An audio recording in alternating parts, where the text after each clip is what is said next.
My challenge after lunch is always to keep people awake, isn't it? As the blood slope goes down. And so I'm going to take you away out of your hearts from our Fanny Mars amazing thing, right into your minds. And we're going to talk about aspects of 5G, wireless radiation and so on. But it's not heavy, it's not fearful.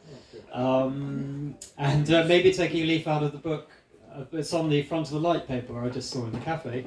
And what Karen and Emma were just talking about, it's about rowing your own boat as well.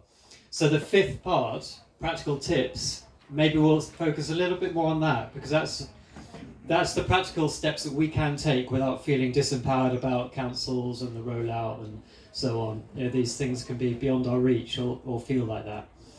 And I'll talk a bit about the campaign's successes and what you can do if you want to take one action before the end of September. There is one. I can put that up at the end.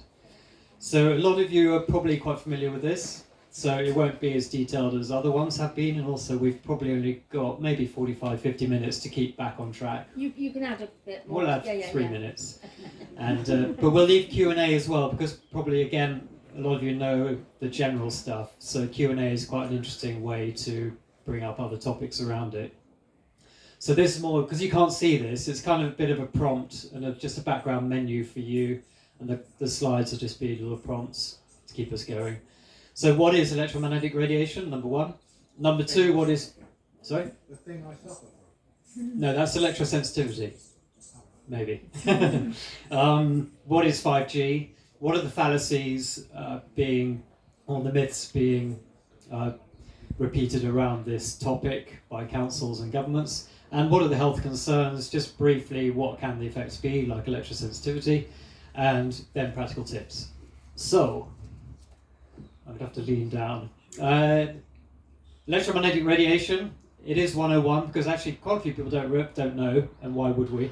But basically, it's a propagating wave at the speed of light, and it has, in conventional physics at least, it's described as having a magnetic and electric component at right angles to each other, and it's travelling through space. And as a charge travels, that creates a field. That's all it is. Electromagnetic radiation creates a field, which is what is picked up by an antenna.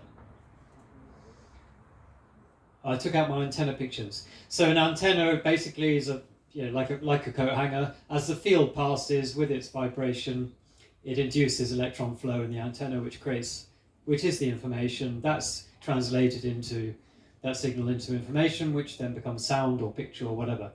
Beyond that, I don't know. It's really clever, and it happens really fast. So just to put it in context of the electromagnetic spectrum, which is the effect of light speed, things at light speed in the physical dimension that we live in, part of us live in, our physical body does. This is the spectrum that's talked about. So right at the top, you can't see this very much. Above ultraviolet light, above the light spectrum, is what they call ionizing, which is where the photons have enough inherent energy to ionize atoms, which is to kick electrons out of atoms. Now below that, so that's like X-rays, gamma rays, radioactivity, we're familiar with that. Below the light spectrum is what they call the non-ionizing radiation. So the photons at this wavelength don't have enough energy to, it's the wavelength and the frequency, they don't have enough energy to ionize things, but they do still have an effect. They can warm things up if there's enough of them, and they can cause other effects at the molecular level in the body. The mechanisms for that are not well understood, but that's okay, because science is about observing an effect and catching up with how it explains it. So we're waiting for that catch-up to a degree, but the effects are observed, and they are observed in symptoms like electrosensitivity. They are observed in strand breaks in the DNA. They are observed as oxidative stress or inflammation in the body, which we'll cover again in the health bit. So stuff is observed to happen, which is why it is important to understand that non-ionizing radiation below light speed, below light frequency, is worth paying attention to. So in that spectrum, what we're talking about, we've got electricity at 60 hertz, that's the frequency, really low frequency, running all the way up to microwave ovens, which are 2.4 gigahertz, and above that is the telco. The telco telecommunications networks operate at a higher end. Here, you can't see that. 4G, 2G is sort of 1 to 2 gigahertz. It's similar to a microwave oven. And then what we call the spectrum above that in the spectrum is 5G, which is 2.6 to 3.6 gigahertz at the moment. Just here. But the new spectrum is being rolled out. It's being licensed to the telco operators, and that will be at the moment up to 7 gigahertz, and then 12, 24, 60. They're just licensing further up the spectrum because it's higher frequency, which means you can pack a lot more information into a signal. So objectively, that's really good for the telcos because they want more. We all demand more data. They need more bandwidth. They need more capacity in the signals, and so we're seeing that spectrum, the spectrum broaden, if you like, as new parts of it are licensed out. Oh yeah, here's the waves. So you see the really long wavelength at lower frequencies, and then the wavelengths compact as the frequency increases. That's sort of normal physics we may remember. Okay, so that's the context. A gigahertz is 1 billion cycles a second. Can you imagine something vibrating that quickly? I think that's amazing. Yeah. How anyone can get that excited. Well, how anything can be made that excited. Imagine. And Starlink does it at 24 gigahertz. 24 billion cycles a second being received and transmitted on a Starlink dish. Oh yeah, and very basically, why does this matter? You get a carrier wave, which is a certain frequency, and then within it it's modulated, which means it's pulsed. So now with the digital stuff, it's pulsed. So that's the information. It's like a pulse going through, and the carrier wave shapes that. So you've got the shape and the pulsing, which creates the signal. That's the information. That's how it's carried. That's a simplistic version. It's a bit like having one big envelope and putting loads of postcards inside one big envelope is the carrier wave. So there are a couple of things being layered there. And it gets more and more complicated how they do this. Again, super clever, not relevant to us. But the point about it is that modern communication needs so much data to be packed in that they're finding lots of ways of modulating it. So lots of ways of layering it in time, in space, and in shape. So imagine all this complexity in the signal, and that's why the signals sound and feel so discordant to the body, and to plants, and to nature. And we'll listen to one at some point. So that's the sort of background, but the elephant in the room is, because people get worried about the masts in the street, and the small cells as well going up, which are less obvious. But in terms of mitigation, we need to work out what the priorities to us are, and the elephant sitting on us is all the stuff in our houses. So now Deloitte published a study last year saying that about an average household has 24, 25, that kind of a domain of radiating devices in the house. So that's Bluetooth usually from your telly, your washing machine, your fridge, your dishwasher. Yeah, the more up to date your kit is, the more it's going to automatically have all that. Printers. Mind the way, you can't even see it anyway, so don't worry. So it's the wireless mice, wireless keyboards, the decked phones, the printers, the smartwatches, the Fitbits, smartphones, smart meters, baby monitors, the Wi-Fi modem itself. It's all adding up. So there's a lot of electrosmog accumulating in our houses. Hence the importance just to realise this, not to be afraid of it, but make conscious choices maybe about what one does bring in, and then maybe learn how to turn them off, which we'll cover later on. We might be able to play this, might not. It's going to sound. What I'm going to do is play my. Oh, you can hear that? Yeah. So that is. That is a device which measures. This is an acousticon. This measures the radiation. That's just ambient. Now obviously you all turned your phones off for this, so that's just the ambient background signal. But in a house, you'll see that this goes up fairly high now. And what this is measuring is a bit like a Geiger counter. So it's the field strength or the power density of the microwaves in your vicinity, and it's calibrated to go up to 6 volts per meter. We'll show that in context that's a tenth of the recommended safe levels by the government. But it's calibrated to make a noise at a tenth of that, because the people who make these know that at that level and below, too much exposure can be damaging. Okay? We'll have a chart of that. But the culprits are in the street. You've got your new 5G towers with the 4G elements. You've got the older 4G and 3G towers. You've got small cells on lampposts and hubs and old phone boxes and bus stops. So the proliferation of this stuff is pretty bad. But we'll just also clear up one other thing that is confusing out there. What the heck is 5G?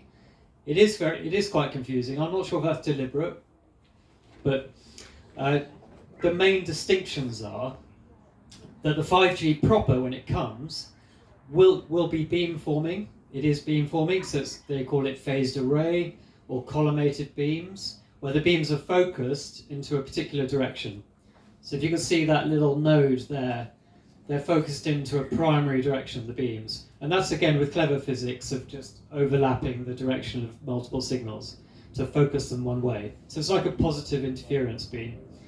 And objectively, that's to make it a little bit more efficient, so they don't have to send the signal everywhere and waste energy. It can be directed just to the user. So in some ways it makes sense.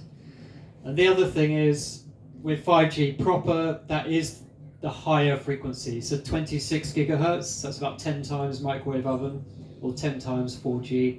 26 gigahertz up to about 90 is the spectrum they're using in America, and a couple of other countries that already have that, China, Korea, and we're going that way. So it's about millimeter wave, which has different effects on the body, and it's about the shape of the beam. So if you can imagine a 4G antenna, it's like dropping a pebble in a pond. It's an isotropic signal, so it just goes everywhere, like concentric circles. You are in that soup, you pick up your signal, your message. And a 5G one, you can just see a couple, that's the directed beams, like laser beams to your device. Okay? And that means that with the greater capacity and the beam forming, they can serve, say, 1,000 devices per square, let's say, kilometer, instead of, say, 100. They're higher figures than that, but it just increases the ability to serve people. So what does that give them? It's ultra high capacity mobile networks. So with all the demands that we do make, and we do, then it can service that. It can send our 10-second video of our puppy to our sister, just like that. And it can grab all the photos we take and put them on the cloud servers somewhere. But below that, or above that, all the small cell networks being rolled out are really not for us. They are a bit, but it's to service future applications of technology, such as the machine-to-machine networking, where all our devices can talk to everybody else's devices, and they can all send the data back to the cloud and to the data centers to be analyzed. And if you add all that up, and the self-driving cars, the environmental monitors, the Internet of Bodies, the Internet of Things, it's a lot of information. So that's why they want bigger capacity on the street. IBM started this thing in the 1980s. They called it the Sentient World Simulation, or the digital twin. So just building up a data picture of everything that's happening all the time. To have a digital twin and a facsimile of real life. And that's Boys with Toys at the objective level, or the charitable level. It's Boys with Toys, just loving stuff and data and information. But let's remember that data is dead. It's by definition, it's the past.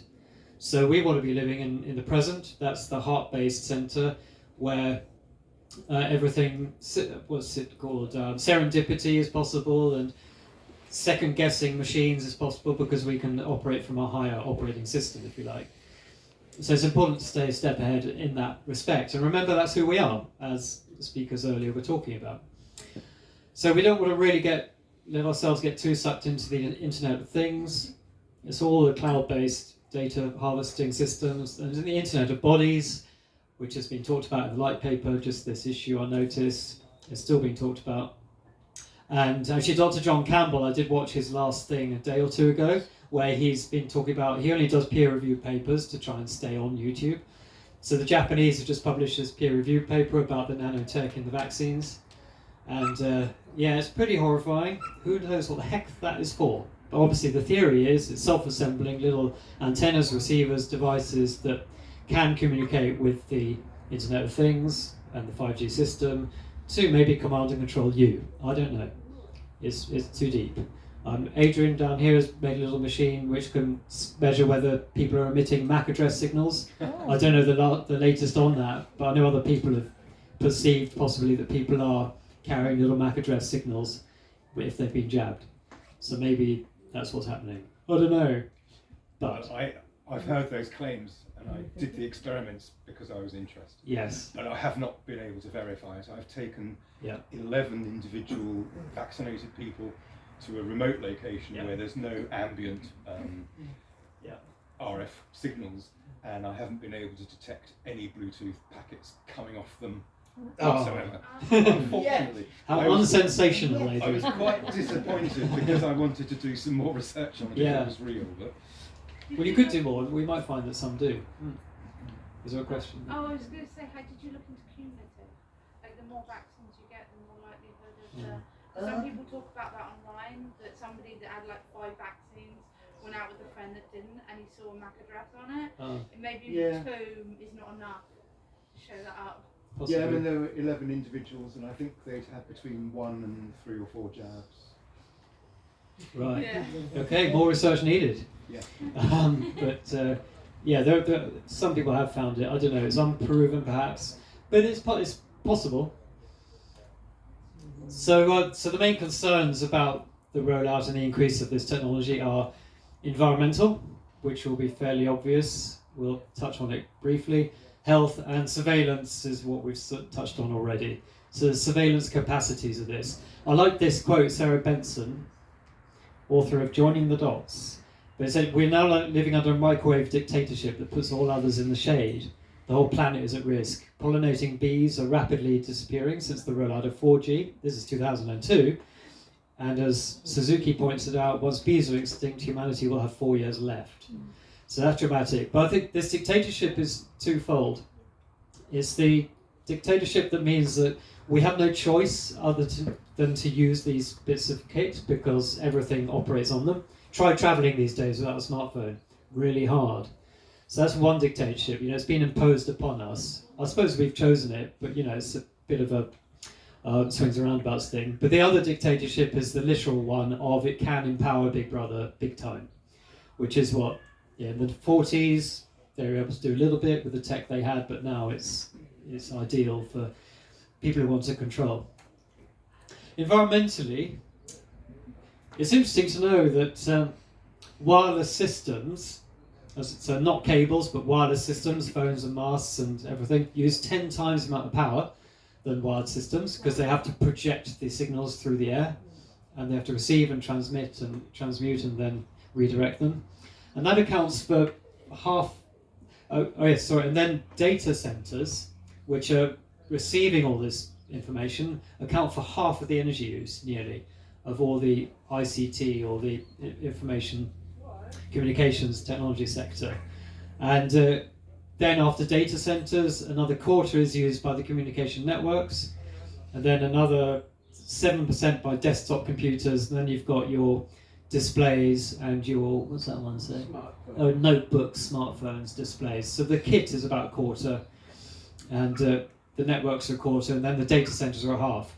And on the data centers, I saw an article recently from Ireland, which was, I think it's called, is it EcoWatch was the publication, but there are a few who have picked up on this. Ireland, the Irish government has now said that all the data centers and server farms in Ireland are using half the power that the entire country uses.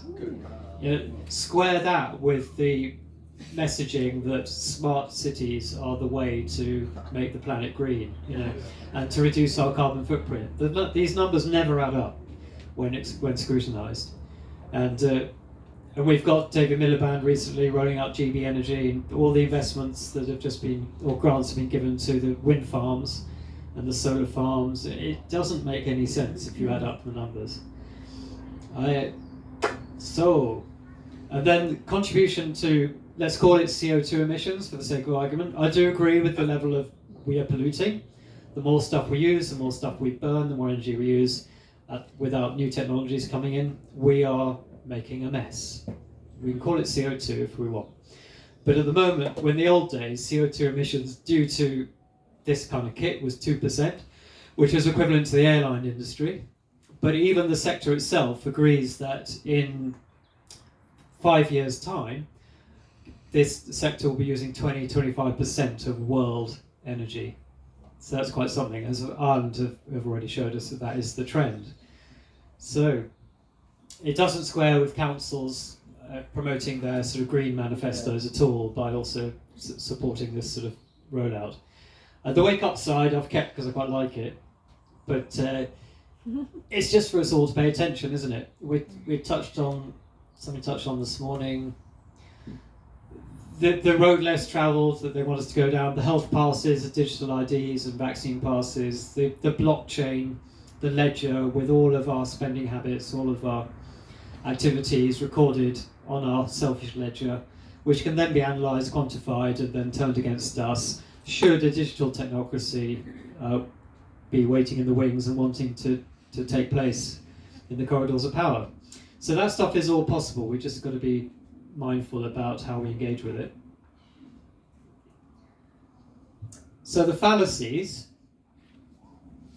there are three really that are trotted out by councils in their standard rebuttals to any objectors' concerns, and also by the telco industry. They now put 3 documents with every Planet application saying how fantastic this stuff is, and the government as well, when written to, will say no, it's fine, because they say the safety standards in place are adequate. Those are set up by the ICNIRP, the International Council for Non-Ionising Radiation Protection. Why you need a council for protection from non-ionising if it does no harm begs the question. Because they then say non-ionising radiation does no harm, so they don't really need to exist.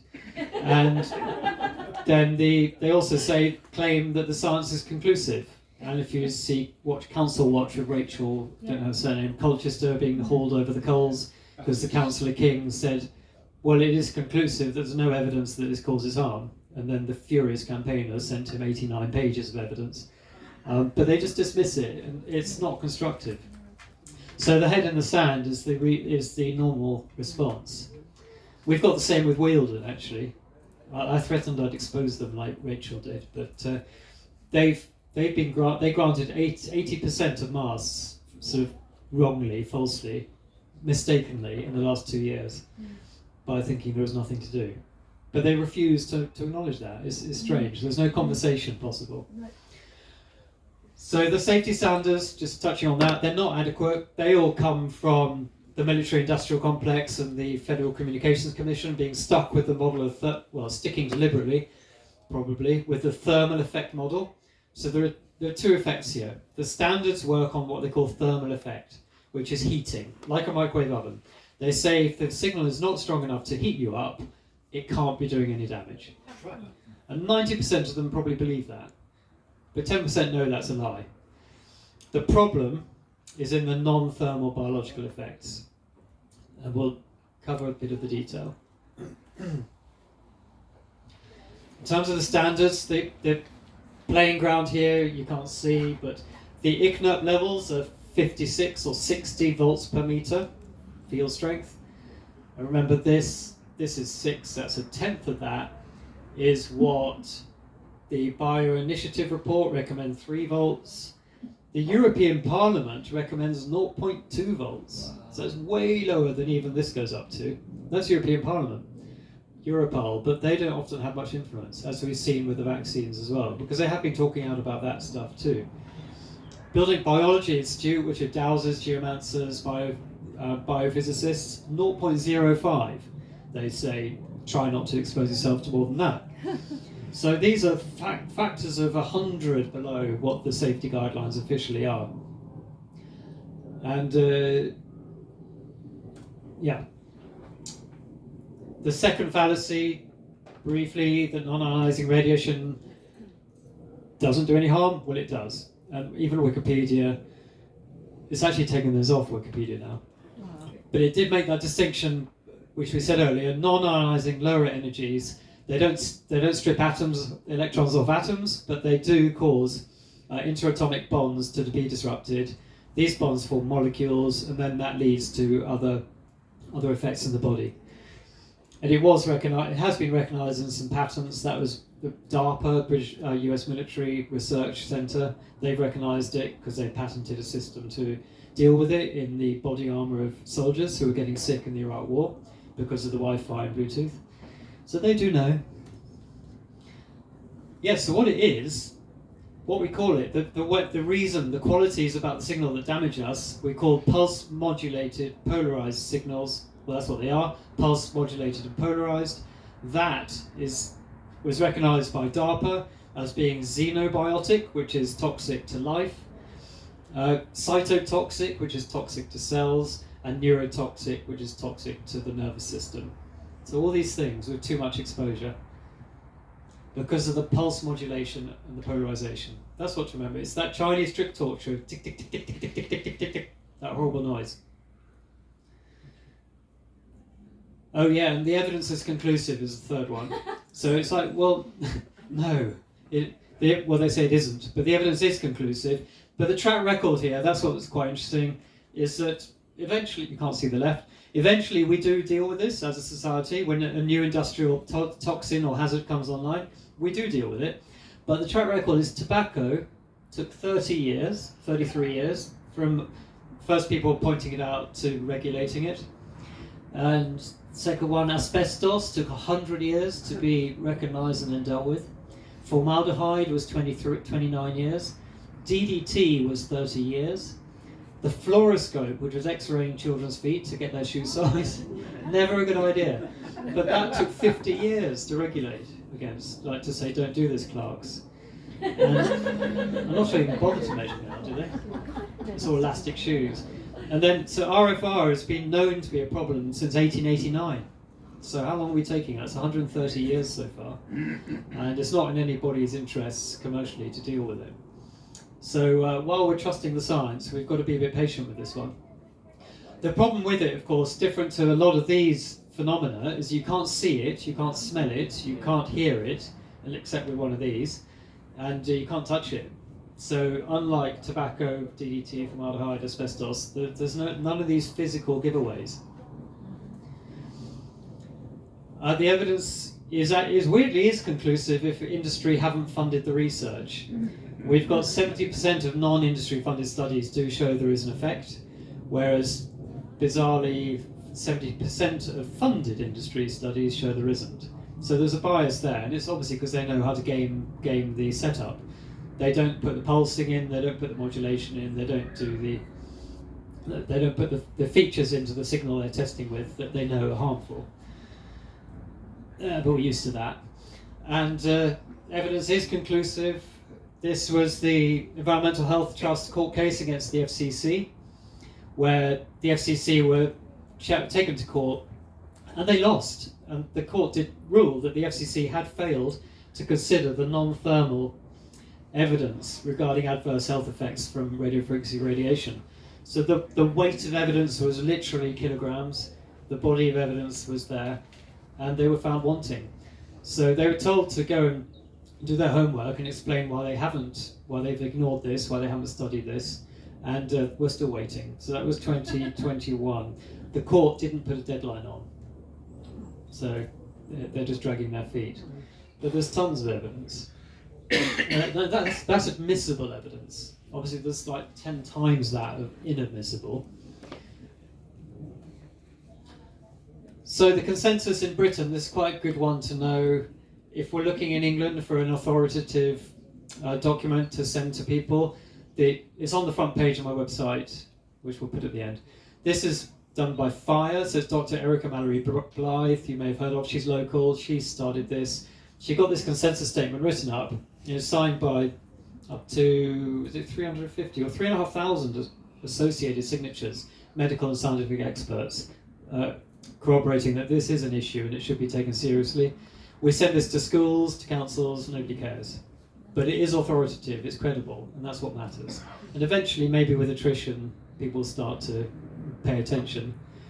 And the other one you can't see down here, there's an organisation set up called the ICBE-EMF, and they're all the credible researchers pointing these problems out. They've got good resources. That's on my front page as well.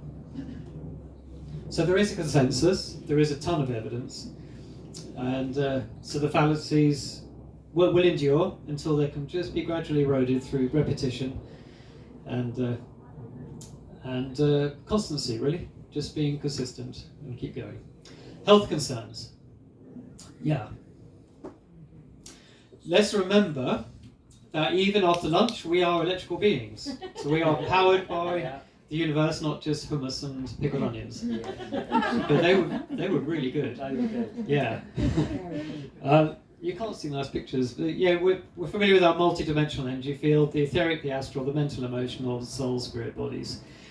And so this is just the last expression. So if we take that into account, obviously, or even though we are like that, we still do this.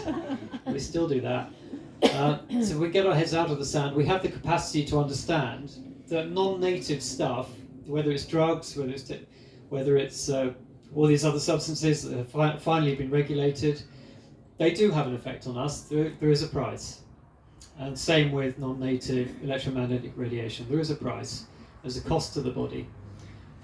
And the reason might be, I can't see these, but the sun, if you imagine the sun, it's emitting electromagnetic radiation at many, many frequencies.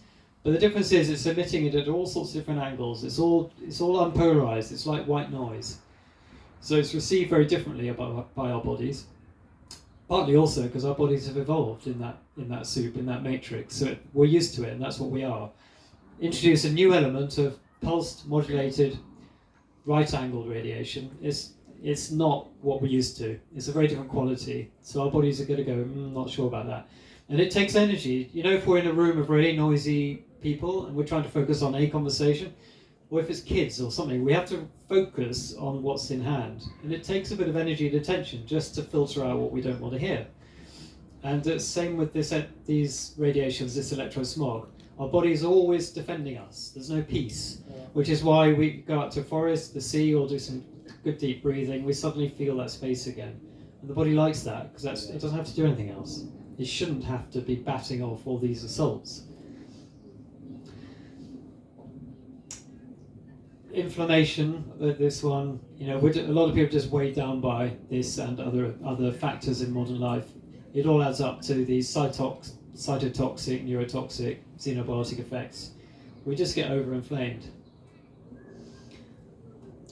So we've got near field, iPhones, iPads, things in your pockets, and environmental sources, so 4G, Wi-Fi, small cells. So it's near and far, all this stuff.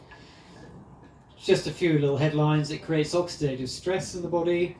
It can create blood-brain barrier leakage. It can indirectly cause DNA damage. It can disrupt melatonin. So that's because the frequencies of microwave, the body mistakes for daylight because it hasn't had to distinguish before. And so it keeps the melatonin cycle off at night because our brain doesn't think it's nighttime. If we've got Wi-Fi in our room, for example. There are 19 studies showing that, which is quite a few. So it's a very plausible mechanism that the reason for melatonin disruption. And if people aren't sleeping well through the melatonin cycle kicking in, then we're not restoring at night. And that's really important. Even more so because our bodies are having to defend themselves so much in the day. And then VGCCs, voltage-gated calcium channels. This is just getting into the cells. At that level, there are effects. They are proven that these little single-charge ion monitor gates on our cell membranes can get confused by too much incoming electromagnetic radiation because it induces little charges, it induces change. The gates stay open, calcium 1, for example. Too much calcium gets in, and then there's a cascade of other effects, which end up being inflammation. And we don't need more inflammation. You don't have to try and read that. So, practical tips, and a couple of campaign tips. A lot of these are self-evident, but often we don't think of things as self-evident until they're pointed out. We go, oh yeah. So inform yourselves, that's what you're doing now, so you've done that one. Ground yourself. Yep, we all know that one. Good. The Earth is net negative in charge, so she will be great. We get a net positive charge from too much exposure to toxins, because not net positive means we're losing electrons. Electrons are the life force, or they're a factor of the life force. So if we're net positive, we need to ground ourselves to recharge with the negative from the Earth. Nature seeks balance, we need balance. So yeah, grounding, wild swimming, breathing, all these things. And a healthy diet, because then there's less oxidative stress from food. Activate centered vitality yourself, become a harmonizer. So the stronger your life force energy, the stronger your field, the more positive you are, the more you will naturally transmute, transform, and deal with any incoming stresses. Applies to all the toxins, not just this one. Physical detox, always good to start with the plumbing as well. So we are wires, we are pipes, we are structure. So skeleton structure, exercise, pipes, all the digestive system. Body electronics, Peter Hind was recommended by Catherine Armitage at other talks like this for good detox, but I'm sure you have your sources. And then the electric detox, so at home, it's quite good to get or borrow one of these to measure the radio frequency radiation in the home, because you might be surprised where it comes from and how high it is. And there's another one that does magnetic fields, there's another one that does electric fields. In fact, it's combined in one unit. That's quite interesting too, because sockets give off high radiation, lights do. If you've got a broken ground to earth line or a split in your positive and negative cables, you can get a massive magnetic field in a house as the current tries to ground itself another way. So it's good to have, if you can, an expert to come in, like Sammy of EMF-Hunters, to come and do a survey, do an audit, and just see if there's any alarm bells within the property. Because it can be surprising what's there. So that's a health check at home. And then stuff you can do yourself, switch off the Wi-Fi at night, if we don't know that. Either physically at the plug, which sometimes the router doesn't like, but if you're slightly more clever, you can do it on your Smart Hub Manager. Most of them, they all have that, so you can just switch it off. I do that, save changes, wireless off. So you just have a window tab open on your laptop to do that every night. But beware, BT, they lie. You've done that, but they keep it on. Because they're using it for the free street service and whatever other nefarious needs. So if you've got a BT router, use the plug. You take the power off. And there's one other one that doesn't. I can't remember. Does anyone know which other one lies? Virgin lie. Virgin Media. But you can. I think if you go to my.virginmedia.com, you can switch it off from there, or you can phone them and tell them to switch it off. But I've also been told that you can phone BT Open World and ask them to switch off their open network. Okay, so there are ways now. Yeah, it's a bit more effort, and then people are not confident often about this stuff, like what to do, who to ring. So if you're not confident, just turn it off at the switch. And there can be a switch at the back as well for Wi-Fi. Sometimes there are buttons for Wi-Fi off at the back. Yeah. So look at your router, try and work it out. The other obvious, not so obvious, airplane mode is not just for when you're flying. It is for just turning it all off in your pocket. Because if it's in your pocket, you're not even insured. The phone companies say, if you use your phone, we don't insure you for health effects. So that's a nice little loophole. There's an exception, and I think it's iPhone 12. Mm-hmm. That you, even when you switch it off completely, it's still emitting. And in France, there's brought attention to this. Because they've recalled a lot of them, haven't they, the iPhone 12s? Yeah, they recalled them. But that, because they were actually, even went on, they were emitting even more than the guideline, which is a hell of a lot. And off as well? Through the roof. Okay, might measure one of those. Yeah, okay. Yeah. That's why Look, it's another good reason to have one of these, is so you can check what your phone is doing when it's on airplane. But normally airplane does it. But I found even with the 11 now, sometimes it doesn't switch off the Wi-Fi and the Bluetooth, so you have to do that as well. if you've got them on. So get to know your phone, basically. Get to know how to just turn all the bits off if it's in your pocket, if you're not using it. Do you know about the Faraday bags? You can get Faraday wallets for them, can't you? Yeah. Well, yeah, Like which you could do. Yeah, when you're not using it, instead of doing airplane, put it in those. They're quite good. I've tried it. You can't read them. Can't read it, yeah. No, they can't. You can't You read can't. them. They do Yeah. work. Yeah. You get the right They ones, work you- through airports as well. You know, Mm, when you go through the airport and you put your stuff in those, they're not picked up. right, good. I've often wondered why is that easier than just doing airplane mode? You just feel it's more robust. It's more If you don't want to guaranteed. just keep turning it off, so I have a friend who's very EMF sensitive. Right, so you could just so I open it. just stick it in there. Yeah. It's easier than Yeah. just keep turning it on and off. all the Yeah. time. Okay. And I use it for homeopathy as well because it stops them being affected Yes. by the EMFs. Yes. Yeah, it's easier than remember. Yeah. Yes, coming back to the router thing, some routers have a little Wi-Fi schedule you can set up so that it's only on during the day. Oh, okay. And while you're sleeping, 12 Oh, you till can give it a 7, program. whatever, if it was switches off automatically. Nice. Yeah. You see, it's a sort of example. Hopefully, industry is starting to become aware of this, and that people want to be able to manage it a bit better.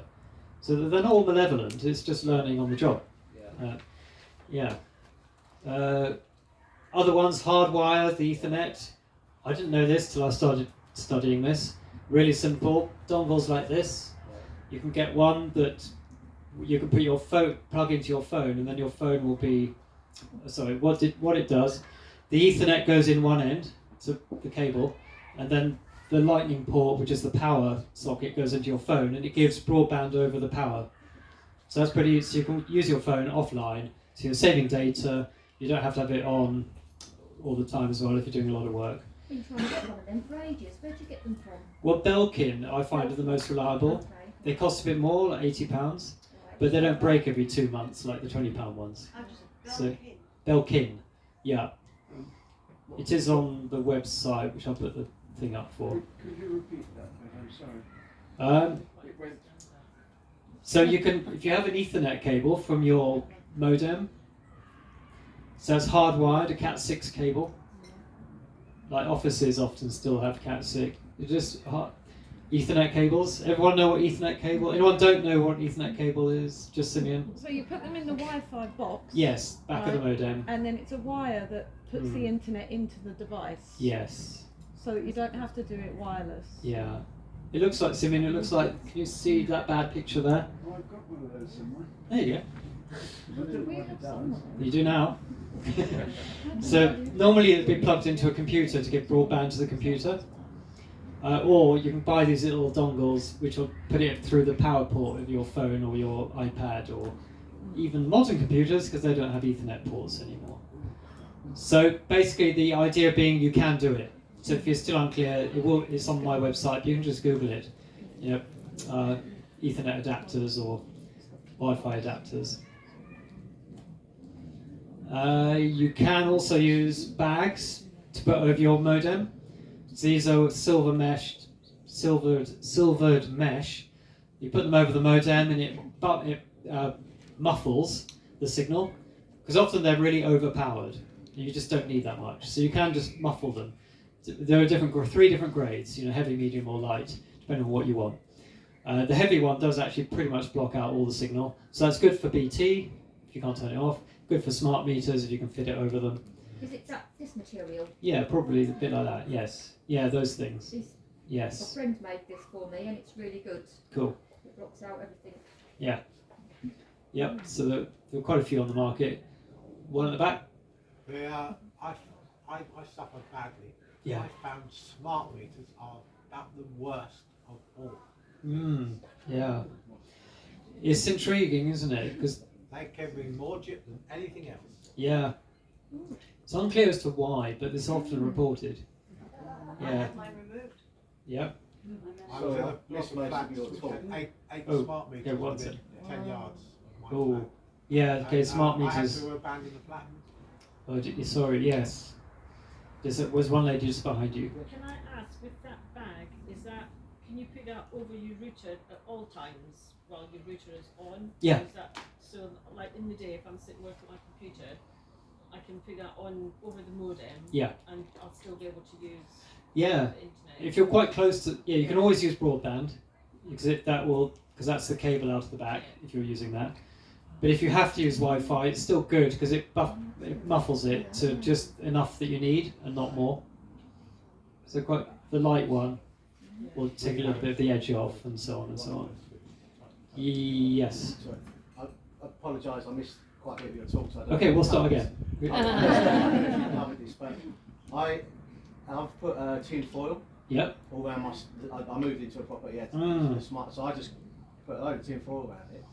And now, just in the last week, I got a letter saying, "Oh, we're not getting any signal from your smart meter phone code." Hey. It's like, well. Yeah. So I don't know if that was like the bag kind of thing. Is that the kind of? It must be doing that. I found tinfoil doesn't work, but you could by using one of these. But it's obviously doing something. Yeah, right. Yeah, Fortnum and Mason biscuit tins. They're the best. Give it a go. Put it on top of the tin foil. Yeah. It's got to be Fortnum and Mason. Yeah. You've all got one of them hanging around. The other thing, TP links, is another little hack. You can take your broadband signal into the power circuits of the house and just pick it up out of sockets. It's not brilliant because it creates dirty electricity, but it's arguably better than just blasting Wi-Fi all the time. Yeah, you know that one. Yeah, you're see, you do know. Yeah. No? Lead flashing. You do that. LED flat. I've tried LED on my smart meter, and weirdly it didn't work. I don't have a smart meter, but when I did for like a month, yeah. But try it. Yeah, maybe I needed more. LED should work. Yeah, LED should work. So maybe I was doing it wrong. So something interesting. My utility account was coming to an end, and I phoned them up to renew. Yes. And to get the 2-year fixed tariff, you need a smart meter. And I said to her, she went, "Oh, the only thing is you need to get asked, oh, I can't have it then because I'm really sensitive to electromagnetic radiation." Yeah. And she went, "Oh," she said, "well, don't you worry." She said, "I'll just put that on your record," and I've got a 2-year contract. Yay! There we go. So people might like to know that one. Yeah, have faith. Yes, state your wishes. They must know something because she didn't even question it. Right, wow. Yeah, often they ask for a medical certificate, but that's nice. So things are changing. So it's not all malevolent, it's just ignorant, usually. Who was So that just with? these Sorry. Who was it with? Who was that? EDF. EDF. Yeah, I had bulb and they didn't mind. They made me pay to replace the meter, but fair enough. They weren't refusing. So, sorry, can I just ask a question? I mean, when I switch on looking for networks in my flat, you've got about 16, 20 networks all around you. So is that still bombarding you? Yes, so this slide is perfect. Oh, you can't read it. Oh, right, okay. You can't read it. So this says, accept and love what you cannot change. Right, okay, yeah. Which is that. Yeah. So beyond all those practical efforts, if we can't affect our neighbours, we can't tell people what to do, we can't control the world, we control ourselves, which is what was talked about earlier. You are the power. So don't give the power away. Bat it away. Yeah, don't be afraid. Obviously, if you are electrosensitive, you get physical symptoms. It's not to be glib. That is affecting you. But until we're kind of that far away, also just not be afraid. Well, I'm now using my neighbours because I can't get it in my Yeah, or take revenge. Anyway. Yeah. So that is an important thing. If you're renovating your house and having it replastered, you can put stuff in the walls. You can. Even among doctors, like Dr. Mallory Blythe, it's tricky, that one. If you're trying to totally shield a house, because you can inadvertently create hotspots and reflections and so on. Normally done in rooms, isn't it, specifically for...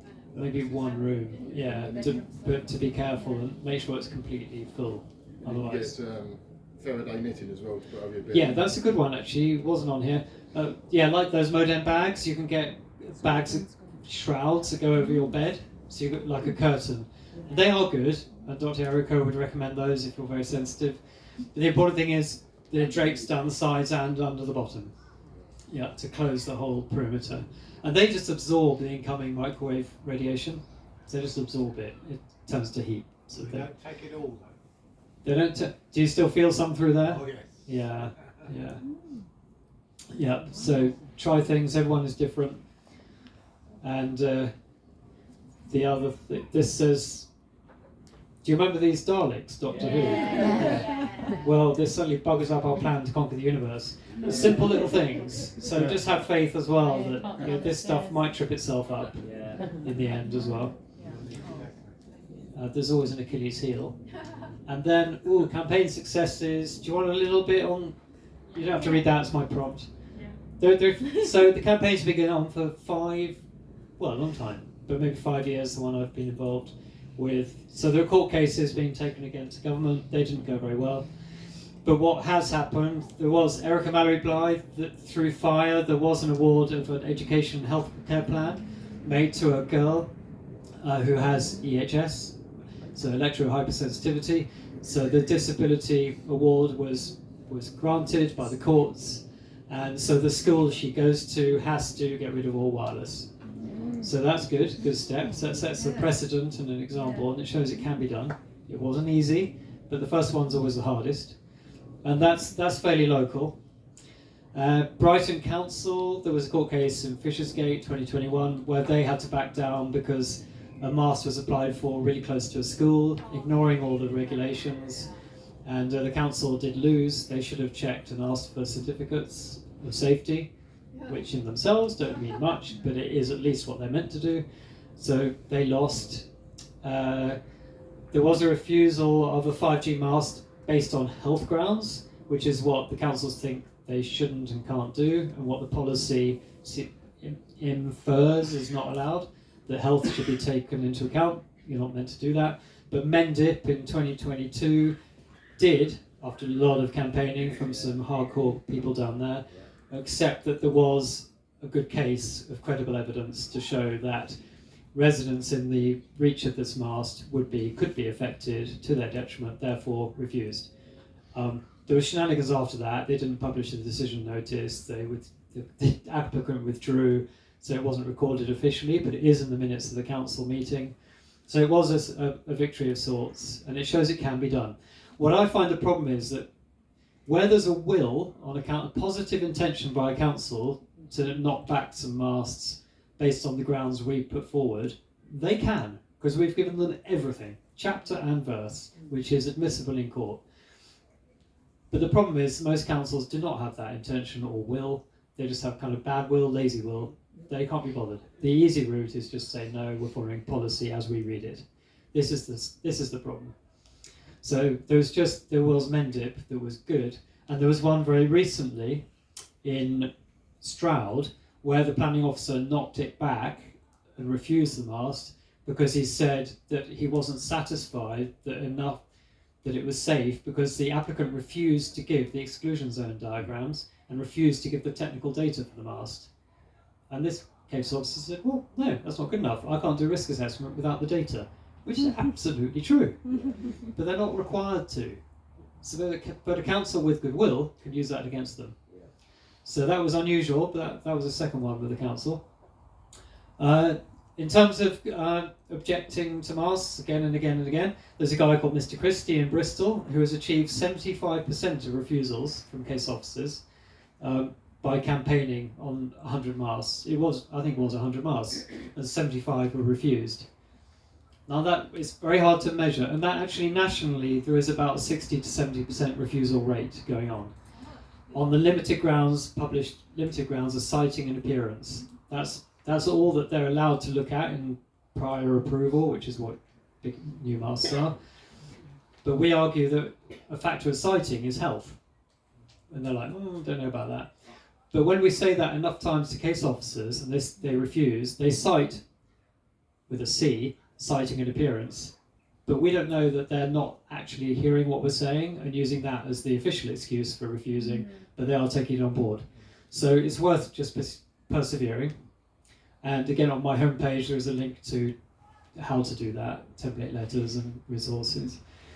Judge Jarman, yep, there was a court case this year in Cheltenham where the judge did recognise the need to take the effects of metal implants into account if there was an application in vicinity of people who've got implants or pacemakers, stuff like that.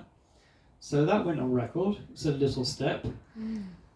So that was Stroud. I'll give you the action points soon. Oh yeah, well, the UK councils all now do have information about non-thermal effects, which they wouldn't have done if campaigners didn't keep sending it in. So everyone has been informed. So that gives them a certain duty of care to try to take it into account. So that's the benefit of campaigning as well. Oh yeah. Well, there's a growing awareness that the local authorities must risk assess, even though they deny it. So we keep telling them you need to risk assess. And that's a directive from the European Union, which they should be following still. The government have been legally challenged about that. And they've been told that they should require the full data spec of masks to be made available, hence that Stroud case. Councils should be doing this. So it's just about educating councils again and again and again. And to remind them this EU law does directly apply, even after Brexit. We still have to apply the European codes. So it's just attrition with councils. So if you want to get into councils and object to, you can. It's on the homepage. And if you want to take just one action, one campaign action, deadline is the end of the month, 24th of September. The government have put out a consultation about proposed reforms to the National Planning Policy Framework. And within that, the planning policy around prior approval of masks is one of the things. So we've written, two campaigners have written a document putting forward the suggestions we make about changes which would be welcome to planning policy to make it easier for case officers to acknowledge and understand that they do have a duty of care to risk assess, and they should take account of objectors' concerns, and they should acknowledge this stuff is not guaranteed safe. There are risks, and they should be taken into account, especially when you're close to the mast. And the link is here. You could. It's a sticky blog on my homepage. So homepage has everything, and the homepage is this: rfinfo.co.uk. So if you feel motivated, I'll be putting that document up tonight for the MPPF consultation, and you could just email it to them and say, "I support this." The numbers help. So, yes, questions? Yeah, just an interesting experience I had yesterday. Where I live, we've been challenging the council about LED streetlights. Oh, yeah. And it's the usual story, ignore, fob you off. Yeah. And their contractors turned up yesterday with their cherry pickers to change the lights. And I printed out a notice for them. I printed out a document that had stuff that had been in the media about the dangers of LED lighting, effect on environment, insects, made up a notice making them liable and their CEO liable, and handed it to all of them. And I didn't know what was going to happen, and 30 minutes later they all packed up and went home. Yeah, they're very good. They might come back. But it's making them directly accountable, obviously, and they sat there for 30 minutes on the phone. Oh, did they? And then, and then asking for orders, yeah. Yeah. It makes people think. Yeah, that's good. I can't stand it. I can't look at it. Yeah. Everything's on light. In terms of challenging councils, has anyone tried sending them all the studies on the non-thermal effects, and then doing a freedom of information request and saying, what information do you have? So when they have to reply and say, we've got all this data, then you can then use that to challenge them and say, well, you do bloody well know, because you've given it back in a FOI.